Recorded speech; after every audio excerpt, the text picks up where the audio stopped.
जो नई excise policy 2021-22 में लागू की गई,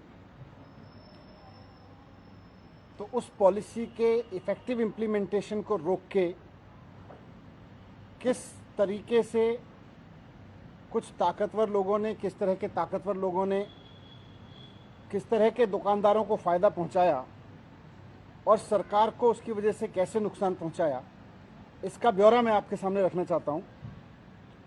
ये ब्यौरा मैंने सीबीआई को भेजा है और उनसे रिक्वेस्ट किया है कि इसकी जांच करें कि किस तरह से सरकार को नुकसान पहुंचाया गया और कुछ दुकानदारों को फ़ायदा पहुंचाया गया सरकार द्वारा पास पॉलिसी में फेरबदल करके, इनडायरेक्ट तरीके से फेरबदल करके। इसकी डिटेल्स मैं आपके सामने रखूंगा, पर उससे पहले नई एक्साइज पॉलिसी के बारे में थोड़ी सी कुछ बेसिक चीज़ें जो इस संबंध में बहुत महत्वपूर्ण है वो आपके सामने दोहरा देता हूं। वैसे आपको पता है, आपको जानकारी है कि सरकार ने 2021 में मई के महीने में नई एक्साइज पॉलिसी पास की थी। कैबिनेट ने इसको पास किया था। मई 2021 में पास नई एक्साइज पॉलिसी में हमने लिखा था कि पहली पॉलिसी, जो पुरानी पॉलिसी थी, उसमें 849 दुकानें होनी थी। तो इसमें भी लिखा गया था कि पूरी दिल्ली में दुकानों की संख्या बढ़ाई नहीं जाएगी, बल्कि 849 ही रहेगी, पहली पॉलिसी के बराबर ही रहेगी। पहली पॉलिसी में 849 दुकानें बहुत अनइवन तरीके से बटी हुई थीं। किसी किसी वार्ड में 20-20, 25-25 दुकानें थीं, तो कहीं बिल्कुल नहीं थीं। कई ऐसे मॉल्स थे जहां पर 10-10, 15-15, एक जगह तो शायद 20 दुकानें थीं एक मॉल में। कई जगह मार्केट्स में बिल्कुल दुकानें नहीं थीं। इसलिए नई एक्साइज पॉलिसी में एक प्रिंसिपल रखा गया और बहुत हाईलाइट करके रखा गया कि इक्विटेबल डिस्ट्रीब्यूशन ऑफ शॉप्स रहेगा। दुकानें नहीं बढ़ेंगी, लेकिन इक्विटेबल डिस्ट्रीब्यूशन रहेगा। लगभग बराबरी से बांटा जाएगा पूरी दिल्ली में, ताकि कहीं हुज ट्रेजेडी ना हो, ताकि कहीं कोई गड़बड़ी ना हो। तो ये एक पॉलिसी का इंपॉर्टेंट प्रोविजन था। मई 2021 में ये पॉलिसी पास करके, कैबिनेट से पास करके एलजी साहब के पास मंजूरी के लिए भेजी गई। इस पॉलिसी को मंजूरी देने से पहले एलजी साहब ने पूरी पॉलिसी को बहुत ध्यान से पढ़ा और उसमें कई महत्वपूर्ण और बड़े बड़े सजेशन दिए कि इसमें ये परिवर्तन कर दो, ये परिवर्तन कर दो, इस तरह का बदलाव करो। एलजी साहब के सारे सजेशंस को स्वीकार करके कैबिनेट ने फिर से जून में नई पॉलिसी एलजी साहब के पास भेजी और इस तरह से फिर उसको एलजी साहब ने मंजूरी दी।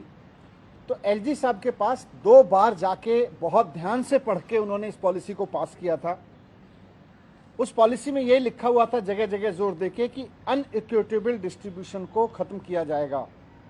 ये जो एक ही जगह शराब की दुकानों के अंबार लगे हुए हैं कुछ वार्ड्स में या कुछ मॉल्स में, दुकानें नहीं बढ़ाई जाएंगी, लेकिन इसको लगभग बराबरी पे बांटा जाएगा। यहां तक कि अनऑथराइज एरिया में भी बांटा जाएगा, ये भी लिखा हुआ था। इसमें लिखा हुआ था कि हर वार्ड में दुकानें तो नहीं बढ़ेंगी पूरी दिल्ली में, लेकिन हर वार्ड में लगभग 2 से 3 दुकानें हो जाएंगी, तो इक्विटेबल डिस्ट्रीब्यूशन हो जाएगा। मैं पॉलिसी की वो लाइन भी आपको दे दूंगा, उसमें साफ साफ था कि इक्विटेबल प्रिंसिपल पे काम करेगी और पूरी दिल्ली में लगभग बराबरी पे दुकान बांटी जाएंगी, इंक्लूडिंग अनऑथराइज्ड एरियाज। तो जब ये एलजी साहब ने बहुत सारे सजेशन और दिए पॉलिसी में चेंज करने के, और बहुत ध्यान से पॉलिसी पढ़ी थी, उस समय न तो एलजी साहब ने आपत्ति की कि अनऑथराइज एरियाज में शराब की दुकानें नहीं खुलनी चाहिए, ना उसका बदलाव, ना उन्होंने कोई आपत्ति की, ना उसमें कोई बदलाव का सुझाव दिया, बल्कि मंजूरी दी। 2 बार पॉलिसी को पढ़ के मंजूरी दी, काफी ध्यान से पढ़ के मंजूरी दी। और जब एलजी साहब से मंजूर करा के उस पॉलिसी के तहत टेंडर किए गए और सरकार के अनुमान से लाइसेंसीज ने 25% ऊपर रख के लाइसेंस लिए, तो जब दुकानें खोलने की फाइलें एलजी साहब के पास गई, तो वहां एलजी साहब ने अपना स्टैंड चेंज किया। पहले जब पॉलिसी में गया कि अनऑथराइज कॉलोनी में भी दुकानें खुलेंगी, इक्विटेबल डिस्ट्रीब्यूशन होगा, उस समय एलजी साहब ने कोई ऑब्जेक्शन नहीं किया। पॉलिसी पास की, सारे रूल्स पास किए, सब कुछ पास किया। लेकिन जब दुकानें खुलने की फाइल एलजी साहब के पास पहुंची, तो वहां पर एलजी ऑफिस में कुछ बदलाव हुआ। एलजी ऑफिस ने अपना निर्णय बदला। यहीं पे इसकी सारी जड़ है कि किस तरह से नुकसान हुआ। आपको जानकारी के लिए बता दूं कि ये दुकानें खुलने के प्रस्ताव नवंबर के महीने में एलजी साहब के पास पहुंचे, क्योंकि 17 नवंबर से दुकानें खुलनी थी। नवंबर के पहले हफ्ते में एलजी साहब के पास प्रस्ताव भेजे गए। 17 नवंबर से दुकानें खुलनी थी, इंक्लूडिंग अनऑथराइज एरियाज। तो एलजी साहब ने उस समय 15 नवंबर को, यानी ठीक 2 दिन पहले, एक नई शर्त लगा दी कि अनऑथराइज एरिया में दुकानें खोलने के लिए डीडीए और एमसीडी की मंजूरी लेनी चाहिए। पहले जब पॉलिसी पढ़ी थी तब नहीं लगाई, उनके सुझावों पे पॉलिसी दोबारा पास होके गई तब नहीं लगाई, बल्कि ये भी आपकी जानकारी में होना चाहिए और बहुत ज़रूरी है जानना कि अनऑथराइज एरिया में एक्साइज पॉलिसी के तहत दुकानें खुलती रही हैं। दिल्ली में हमेशा दुकानें खुलती रही हैं, हर साल खुलती रही हैं और एलजी साहब की मंजूरी से खुलती रही हैं।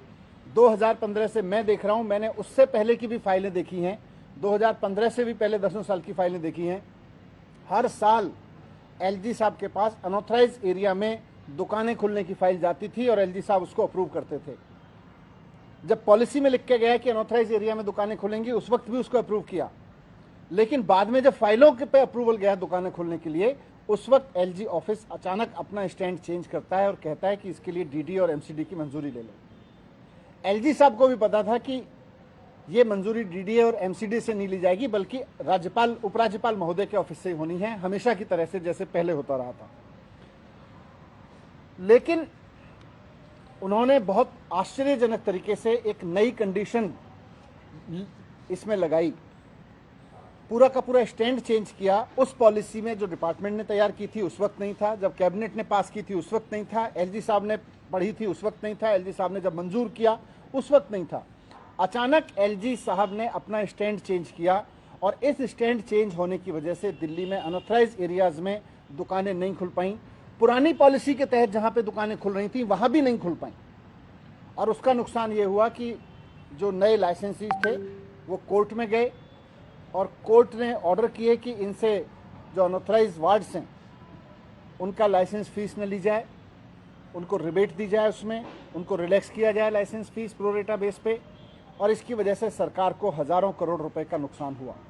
ये पूरा इंसिडेंस आपके सामने इसलिए रखा क्योंकि नई एक्साइज पॉलिसी जो सरकार ने बनाई थी उससे सरकार को बहुत फ़ायदा होने वाला था, लेकिन उसके उलट सरकार को के राजस्व को नुकसान पहुंचा, हज़ारों करोड़ रुपए का नुकसान पहुंचा, क्योंकि एलजी साहब ने अपना निर्णय बदला, बिना कैबिनेट से डिस्कस किए बदला, बिना सरकार से पूछे बदला और उन्होंने बदल के उसको लागू करने के लिए ऑर्डर किए, जिसकी वजह से दुकानें नहीं खुल पाई और लगातार नुकसान हुआ। अब इसमें सबसे इंपॉर्टेंट चीज़ ये है समझने वाली कि जब एलजी साहब ने ये बिना कैबिनेट से डिस्कस किए, बिना सरकार से डिस्कस किए अपना निर्णय बदला और पहले से मंजूर, अपने से ही मंजूर पॉलिसी को अपने ही लेवल पे बदलने की कोशिश की, और जब दुकानें नहीं खुल पाईं तो कुछ लोगों की तो दुकानें नहीं खुल पाईं लेकिन कुछ की खुल गईं, और जिन लोगों की खुली, क्योंकि दिल्ली में तो पहले ऐसे शराब बिक रही थी, जिन लोगों की दुकानें खुली उनको करोड़ों रुपए का फायदा हुआ, हज़ारों करोड़ रुपए का फायदा हुआ। जिन लोगों को अनऑथराइज एरिया में दुकानें खोलने का लाइसेंस मिला था उनकी नहीं खुली, और जिनको अनऑथराइज एरिया में मिला था उनकी दुकानें खुल गईं। इससे जानबूझ के उनको फ़ायदा पहुंचाया गया ताकि कुछ वेंडर्स को फ़ायदा पहुंचे और कुछ को नुकसान पहुंचे। मैंने आपके सामने इसलिए रखा, मैं इसीलिए इस मामले को पूरे को सीबीआई के सामने भेज रहा हूं कि इस मामले की जांच होना बहुत ज़रूरी है कि कैबिनेट से, सरकार से पास प्रस्ताव जो एलजी साहब ने पहले मंजूर कर दिया था उसको स्टैंड पे उन्होंने चेंज क्यों किया।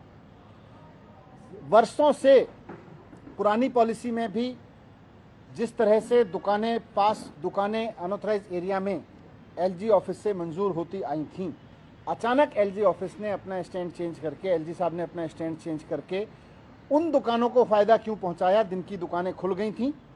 इससे सरकार को बहुत नुकसान हुआ, जबकि सरकार ने उनको लिख के भी दिया कि आपका जो ये स्टैंड है इसकी वजह से सरकार को हज़ारों करोड़ रुपए का नुकसान हो रहा है। उसके बावजूद उन्होंने अपना स्टैंड चेंज नहीं किया, बल्कि डीडीएवीसी की एक कमेटी बनाई, उसका भी कोई नतीजा नहीं निकला और अंततः सरकार को उस बीते वित्त वर्ष में हज़ारों करोड़ का नुकसान हुआ।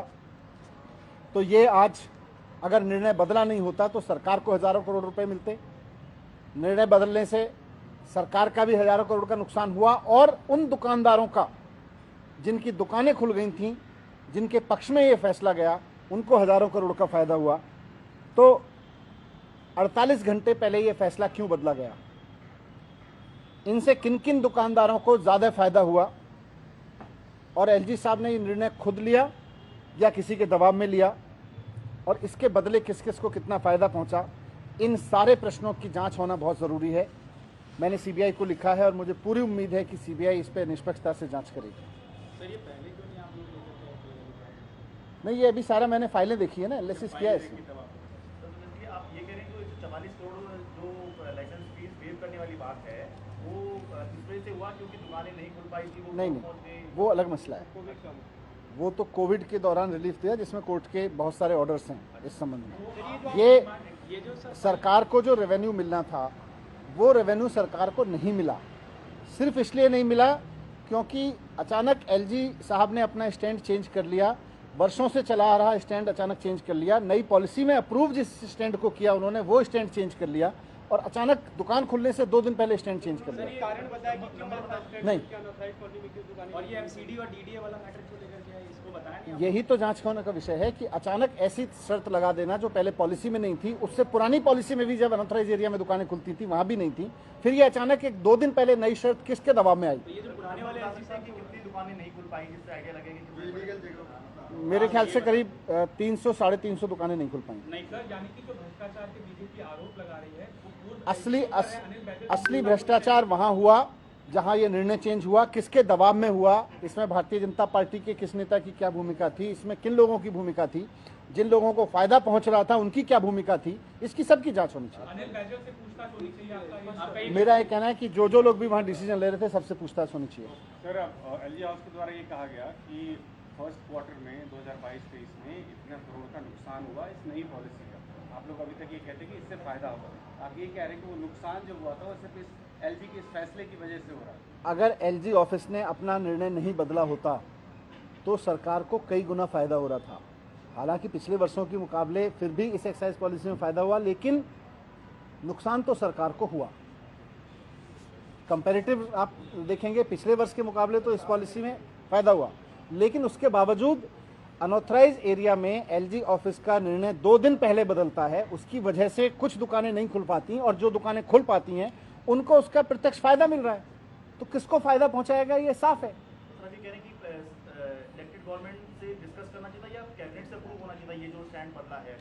ये स्टैंड क्यों बदला इसकी जांच होनी चाहिए। ये होने नहीं चाहिए था जब पहले नहीं हुआ कभी। हमेशा पुरानी पॉलिसी में भी अनऑथराइज एरिया में दुकानें खुलती रही हैं। मैंने खुद भेजा है और मैंने फाइलें देखी हैं। 3 एलजीज के समय पे लगातार फाइलें हर साल की मैंने देखी हैं। हर साल उसको मंजूरी मिलती रही है बिना इस शर्त के। ये पहली बार शर्त लगाई गई और वो भी दुकानें खुलने से 2 दिन पहले। सवाल तो ये बनता है कि उस समय आप लोगों ने ऑब्जेक्ट क्यों नहीं किया था जब नहीं, हमने किया है। उस समय पे हाँ बिल्कुल किया है, बिल्कुल किया हुआ है। तभी तो हमने सरकार ने उनको लिख के भेजा साहब इससे नुकसान हो रहा है। उसके बाद उन्होंने डीडीए की कमेटी बनाई जिससे कुछ नहीं निकला। सर मेन आपका ये है कि एलजी ने फैसला क्यों बदला, इसकी जांच हो। इसकी सीबीआई जांच होनी चाहिए।